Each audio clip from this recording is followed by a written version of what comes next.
Et notre invité, c'est Pierre Boyer. Bonjour à vous. Bonjour monsieur. Merci d'avoir accepté notre invitation sur BFM Lyon. Vous êtes le directeur de la centrale nucléaire du Bugey, dans le département de l'Ain, la doyenne des centrales mise en service en 72. Centrale qui est régulièrement pointée du doigt, on le sait, par les antinucléaires qui réclament sa fermeture. Centrale qui est sous surveillance en ce moment avec les fortes chaleurs qu'on connaît. Ça pose des problèmes, des difficultés pour le refroidissement des réacteurs? Alors, aujourd'hui, les fortes chaleurs ne posent aucun problème ou aucune difficulté de sûreté pour nos installations qui sont prévues pour faire face à ce type de situation. Aujourd'hui, en revanche, on dispose d'une autorisation complémentaire à l'autorisation initiale, une autorisation temporaire qui est accordée pour pouvoir fonctionner avec une température du fleuve plus élevée que d'habitude et ce qui permet la production. Parce que le réseau aujourd'hui a besoin d'électricité. Parce que la centrale du Bugey, elle est refroidie en partie avec l'eau que vous prélevez dans le Rhône. Et il y a une dérogation donc temporaire en cette période de chaleur et de canicule, c'est ça? En clair, vous êtes autorisé provisoirement à faire des rejets d'eau chaude dans le Rhône et ça permet à la centrale de continuer de fonctionner. Alors, l'eau sert effectivement à refroidir la centrale et tout au long de l'année, on a ce qu'on appelle un arrêté de rejet qui détermine les limites d'échauffement et de température en aval de la centrale. Et là, depuis le 17 juillet et jusqu'au 7 août, on a une dérogation, une autorisation complémentaire qui est prévue, temporaire, et qui est prévue depuis la canicule de 2003. On a tiré l'expérience et dans des situations de forte chaleur, on a l'autorisation d'échauffer un petit peu plus l'eau. Et donc cette autorisation complémentaire est disponible depuis le 17 juillet. On a utilisé 2 jours depuis le 17 juillet, les 19 et fin juillet. Ça, c'est pour permettre que la centrale tourne encore. C'est pour permettre de produire de l'électricité dans le respect d'une autorisation complémentaire, temporaire. Il y a des élus qui disent ces rejets d'eau chaude, c'est néfaste pour l'environnement, ça bouscule la biodiversité. En clair, les poissons du Rhône n'aiment pas trop ça. Vous répondez quoi? Alors vous savez qu'une centrale nucléaire, on la surveille tout au long de l'année et notamment son impact sur l'environnement. On fait plus de 33 000 prélèvements par an dans l'eau, dans l'air, dans les végétaux, dans le lait. Et là, dans le cadre de cette demande complémentaire sur la température, on fait aussi des mesures particulières complémentaires sur la faune et la flore, faune et la flore dans le Rhône. Et il n'y a pas d'impact. Et aujourd'hui, on ne démontre aucun impact sur le Rhône, en l'occurrence pour Bugey. Pour continuer de parler de ces fortes chaleurs, on le sait, à l'avenir, on va avoir de plus en plus de sécheresse. Il y a le niveau du fleuve Rhône, de la rivière Saône qui vont diminuer. Ça risque de poser problème. On risque de manquer d'eau à un moment donné, à l'avenir, pour refroidir la centrale du Bugey. Alors l'eau, on la prélève, on la rejette. Alors on a un impact thermique, on réchauffe un petit peu l'eau, à moins de 1 degré habituellement. Là, dans la période où on parle, les 2 jours, on a utilisé l'autorisation complémentaire. On a réchauffé l'eau de 1,9 degré. Oui, mais s'il n'y a plus d'eau. Alors, on prélève l'eau et on la rejette. On a besoin de très peu d'eau et on garantit notre centrale peut fonctionner à 150 mètres cubes seconde et on garantit en permanence 150 mètres cubes seconde, ce qui est bien en dessous de la valeur moyenne qu'on observe sur le Rhône. Donc pour l'instant, ce n'est pas une problématique. Situation inédite, il y a quelques semaines, tous les réacteurs de la centrale du Bugey étaient à l'arrêt pour des travaux de maintenance. On a parlé de ces soupçons de fissures sur les tuyauteries, de ce phénomène de corrosion. Qu'en est-il ?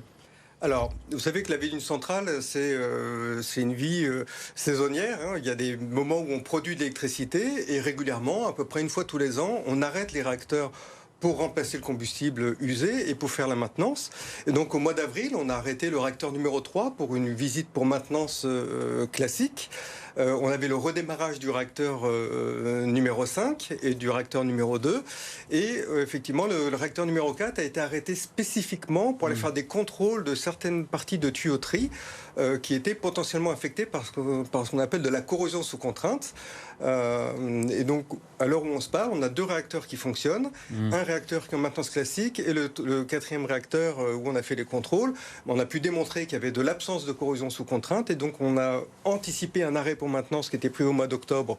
On le fait au mois d'août et au mois de septembre, ce qui permettra d'avoir début octobre les 4 réacteurs sur le réseau donc, en pleine production d'électricité. Il n'y a pas de problème de corrosion à la centrale du budget, RAS, parce qu'il y en a eu dans d'autres centrales françaises. Alors, on a découvert des phénomènes de corrosion sous contrainte sur d'autres centrales françaises. Corrosion sous contrainte qui est un phénomène connu, qui est très documenté. Et grave En fait, non, c'est pas grave, c'est qu'on a trouvé de la corrosion sous contrainte à des endroits où on n'imaginait pas en trouver. Donc c'est tout à fait normal d'essayer de comprendre pourquoi ce phénomène est arrivé à ce moment-là sur certaines centrales.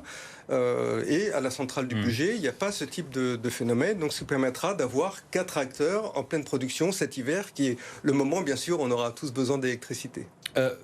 Face au changement climatique, le nucléaire est en train de revenir en force parce que c'est une façon de produire l'électricité qui n'émet pas ou très peu de gaz à effet de serre. Emmanuel Macron promet de développer la filière nucléaire.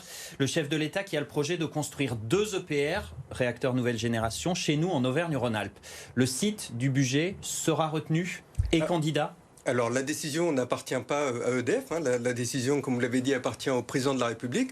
En revanche, nous, comme industriels, EDF et moi, budget, comme directeur du budget, ma responsabilité, c'est de préparer le site, éventuellement accueillir une paire de paires, encore une fois, si la décision est prise, et si la décision est prise de les construire à budget. Mais vous souhaiteriez que ça se fasse chez vous, chez nous? En tout cas, moi, ma responsabilité, c'est de rendre les choses possibles pour que le jour où c'est décidé, si c'est décidé, on ne perde pas de temps pour commencer les travaux. Il faut se réjouir de la construction de 2 EPR chez nous en Auvergne-Rhône-Alpes quand on voit le fiasco de Flamanville avec des années de retard, des milliards de factures en plus.